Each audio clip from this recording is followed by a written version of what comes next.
Photos of victims right before their death, the case of Brittany Gargoyle. On the 24th of March in 2015, best friends Brittany and Cheyenne got ready together for a night out. They then took a selfie together and posted it on Facebook before leaving the house for the evening. However, this would later come to be the last ever photo taken of Brittany. The two young women then went on a bar crawl in a busy and popular area of Saskatchewan in Canada. During the night, Brittany met and hit it off with a local man. The two friends ended up losing one another, and Brittany went home with this man she'd only just met. Cheyenne tried to get hold of Brittany on Facebook to find out where she was, but was unable to get a response from her. Cheyenne reportedly messaged Brittany saying, "Where are you, Brittany? Haven't heard from you. Hope you make it home safe, and I need my phone. Love ya." It wasn't until the following morning that Brittany would be located. In the early hours of the 25th of March, a man driving alongside a landfill site discovered the body of a young woman on the side of the road. He could tell from the colour of her skin and her cold temperature that she was no longer alive. She had thick marks and bruising on her neck, which led him to believe that she had been strangled to death. At first, police were unable to identify the body. However, the young woman had some very unique tattoos, and so authorities made these known to the public in an attempt to identify her. Cheyenne soon contacted police, concerned that the body they found may be that of her friend Brittany. They then confirmed that it was in fact Brittany Gargoyle who had been murdered. Cheyenne then gave a detailed recollection of everywhere her and Brittany had been that evening. To try and discover who Brittany had left with that night, police checked all CCTV footage of the bars that Cheyenne and Brittany had visited. But when they watched the footage, they could not believe what they saw, or in fact, what they actually didn't see. There was absolutely no sign of either of them on the tape where Brittany supposedly left with an unknown man, which means Cheyenne must have lied to the police about where they were. This discovery led investigators to look further into the relationship between the two girls. And when they took another glance at this photo, they noticed something horrifying. At the crime scene, a black braided belt was found near Brittany's body, and it was identified to be the murder weapon in this case. This same belt was worn by Cheyenne on the night that Brittany was murdered. This was then confirmed by a witness who told police that Cheyenne had confessed to them about murdering Brittany. In actual fact, the two friends ended up in a heated argument that night. Cheyenne then hit and strangled her best friend to death. Cheyenne denies having any recollection of killing her friend. However, at her trial in 2018, she pleaded guilty to a charge of manslaughter. She's now serving a 7-year prison sentence. What do you think about this case? Follow for more true crime. This serial killer was the real-life Hannibal Lecter, and no one's talking about it. This is the all-too-real story of Albert Fish, aka the Boogeyman or the Gray Man. And, of course, trigger warning, buckle in, this one is a wild, wild ride. Let's go. Albert Fish basically had the epitome of a tragic life. He was born on May 19th of 1870, and his father was 75 years old at the time. By the age of 5 years old, his father had passed away, and Fish was left in the care of his mother, now a widow, and she was not able to take care of him and his siblings. Most of his family members were plagued with severe mental illness. His brother was in an asylum, his uncle was diagnosed with mania, and his mother routinely experienced schizophrenic hallucinations on a pretty regular basis. Basically, when his father died, his mother did not have the capacity to take care of him or his siblings, so naturally, she left them in a state orphanage. Let me just start by saying this orphanage was majorly effed up.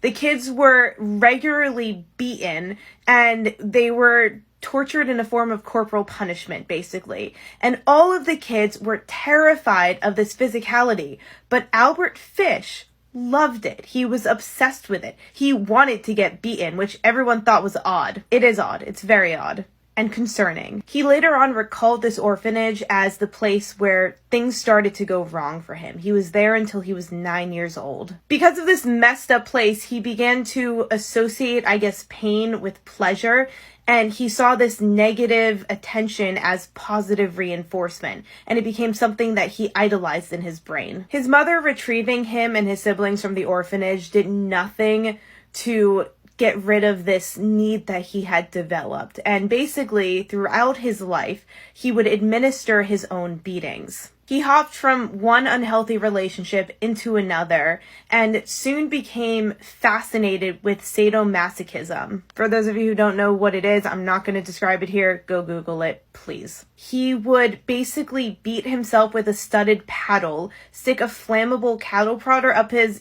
back door, light it on fire, and stick needles into his abdomen area and keep them there. They would just stay there. When he was 20 years old in 1890, he moved to New York City, and this is when he began to get more into the mutilation of other people, specifically young boys. Part 2 up right away. Bear with me, guys. Oh, buddy. Albert Fish. Again, I am saying it again. Trigger warning. This is part 2 of the most messed up serial killer I have ever researched. Albert Fish. Let's go. In 1890, 20-year-old Albert Fish moved to New York City, and he became fascinated with hurting other people. He would essay, torture, and do horrific other things to young boys that were underage. He married a woman in 1898 and had 6 children. He continued to abuse and essay other children in this time, but never did it to his own. The story that I want to talk about the most, though, is in 1910, Albert Fish met Thomas Kedden, who, according to Fish, was intellectually disabled, so he took advantage of the man. I'm making a note to say that Fish is claiming this because he was a very prolific liar. They pursued an affair, and then 10 days after they met, Fish brought him to an abandoned farmhouse, locked him in there, and then proceeded to torture him for 2 weeks, even cutting off half of his, yoo-hoo,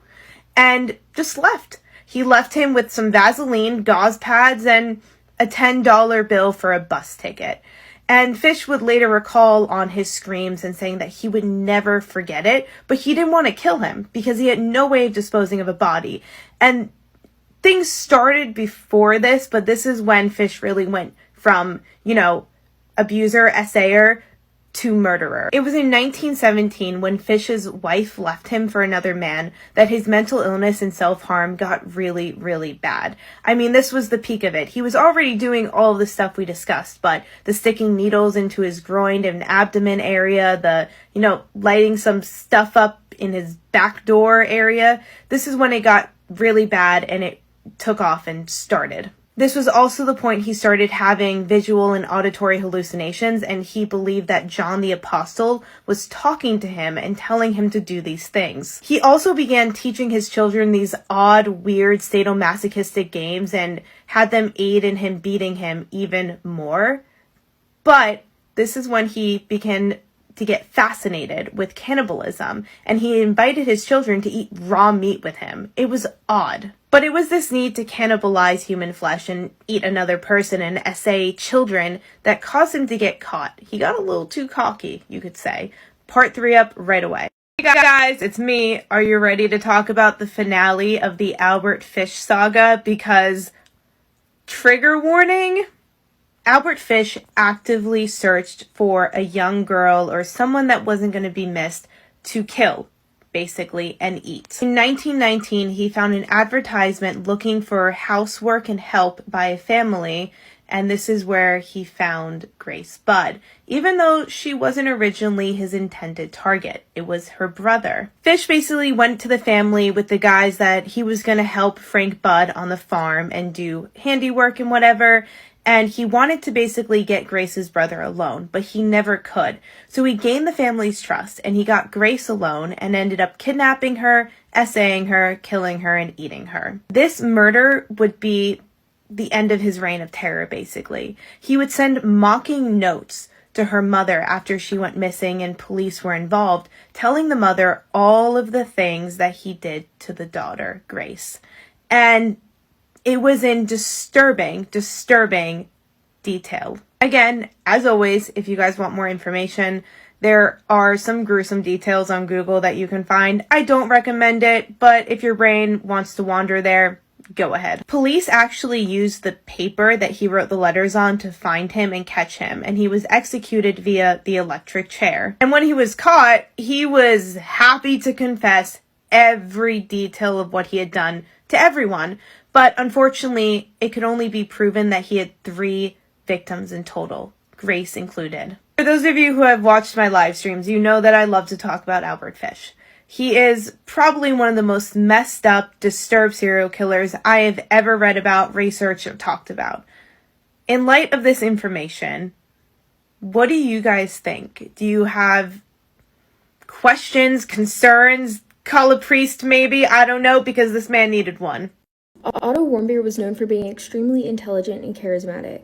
While he was in high school, he played soccer, he was the salutatorian of his class, and he was also voted prom king. Following high school, he attended the University of Virginia, where he did just as well. During his junior year, he was chosen to do a finance internship the following summer. But knowing that this internship was going to be very work-intensive for him, he decided to travel over his winter break and go to a country that many of us would never even think of going to, North Korea. He did this by using a service called Young Pioneer Tours, which is offering a budget New Year's trip to the city of Pyongyang, which is like the tourist capital city of North Korea. Keep in mind, North Korea is ran quite a bit differently than many of us are used to, so you have to enter North Korea with a tour group, and you are very restricted in where you can go while you're there. It's also hard to even get into North Korea. A lot of countries don't fly there, so you have to go to China and then either take a train or a jet into North Korea. Which is why in December of 2015, Otto met the rest of his tour group in China, and they all took a jet over into North Korea. Like I mentioned, North Korea has some pretty strict rules, so as soon as they landed, they were immediately searched, including all of their electronic devices, phones, everything. And that is because there are very specific laws about like religious content, propaganda, explicit content, things like that. There's also a lot of rules regarding anything that may come off as even remotely disrespectful to the country's leadership. Anything that is even perceived to disrespect him or his family is punishable by death. I actually read a story where a young woman from Korea was killed because there was a house fire, and instead of saving a poster of the leadership in North Korea, she chose to save her young child. So Young Pioneer Tours was taking them all around Pyongyang. They were staying in a hotel called Yeonggakdo, and there were 2 tour rooms. This hotel is one of the only places where they can just walk freely and not have to stay in their group. One interesting thing to note was that this hotel had an off-limits 5th floor. There was no public entrance to it. It wasn't even listed as a button in the elevators. It was like it didn't exist. Just keep that in mind. Otto's roommate was a British young man named Danny. On New Year's Eve, so the very last night of their trip, they went to a huge New Year's party in Pyongyang, and then they all came back to the hotel where they scattered, and they were doing the things offered there, like bowling and drinking and gambling. Danny ended up losing track of Otto for a few hours, but he didn't really think anything of it. Like I said, they were all doing their own thing. And when Danny arrived back to their room at 4 a.m., Otto was asleep in his bed. They woke up early the next morning and left for the airport, and Otto, who was the last in line to have his passport checked, was actually detained. And that's really the last his tour group ever saw of him. They were not allowed to go back for him, so they had to leave and leave him behind. The United States was contacted, and they were told that Otto had been arrested, but not much else, so things kicked into gear, and a bunch of representatives from the US were trying to work with North Korea and figure out what happened. Not much was really known about why Otto had been detained until February 29th of 2016, when Otto appeared in a North Korean press conference. This is when it came to light that Otto had allegedly been detained because he had snuck onto the prohibited 5th floor of that hotel and stolen a propaganda poster. There is footage that is allegedly Otto. It is very poor quality, and a lot of people that have seen it do not believe that it's him. I'll insert it right here.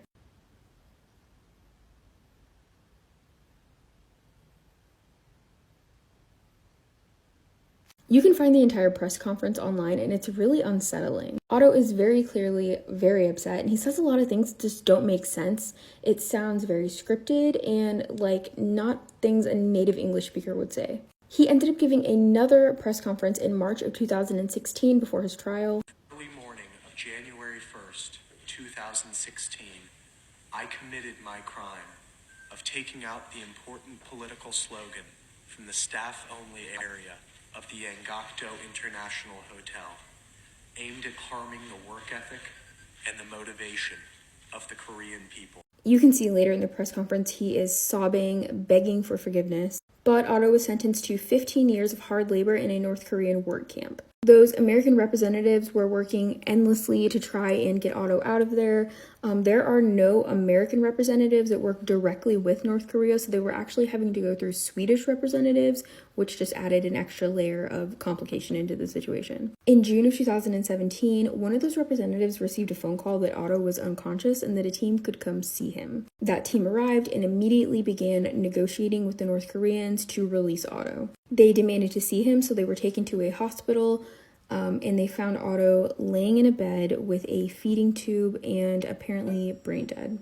The North Korean doctors told them that over a year prior, Otto had been brought to them in that condition. They also said that what they believed had happened is that Otto had contracted botulism and then had taken a sleeping pill, and that reaction had caused him to fall into a coma, essentially. Otto's sentence ended up being fully commuted, and he was brought back to the United States. And he was brought back in horrific condition. There are varying reports about Otto's condition, so I'm not going to get too into it, but I have seen certain reports that he was brought off the plane screaming, he was having seizures, there's a lot of weird stuff about his teeth, but we'll safe to say, like, he was not doing well. Once Otto was successfully brought back and placed into a U.S. hospital, his doctors actually held a press conference to discuss his injuries. They'd found no evidence of botulism, but what they also didn't find is any evidence of, like, being in the hard labor camps, torture, anything like that. They described his state as unresponsive wakefulness, so he wasn't responding to language, he wasn't able to speak, he wasn't able to really communicate in any way, but he was alive, technically. Unfortunately, only 2 days after returning to the United States, Otto spiked a very high fever. His illness quickly became worse, and his family decided that it was time to remove support, so 6 days after his return to the United States, Otto Warmbier passed away surrounded by his family and friends. Otto's body was examined, but his family actually declined a surgical autopsy. I've seen suggestions that this may be a religious preference on their behalf. The hospital did perform some non-invasive scans, though, and those scans found that his brain was damaged symmetrically. He had extensive loss of brain tissue, but it presented in a very different way than you would expect from, like, torture or blunt force trauma, and instead looked like a lack of oxygen. They also found that he'd been extremely well taken care of while in the care of the North Korean doctors. Despite being in a coma for well over a year, he had no bed sores, he appeared very well nourished, things like that. But keep in mind, while the opinion of the medical staff is that he was not tortured and that he was well taken care of, that is not what his family believes, and it's something that they have been rallying behind the entire time. And because of the situation and just the odd legalities of everything, we will most likely never know exactly what Otto went through. Was his death a result of a suicide attempt? Was it a heart attack? Was it torture? Was it botulism? The same year that Otto passed away, the United States banned the use of the American passport to travel to, in, or through North Korea. And the most recent update that I could find is that sort of recently, Otto's family received a $240,000 payment that was seized from North Korean assets.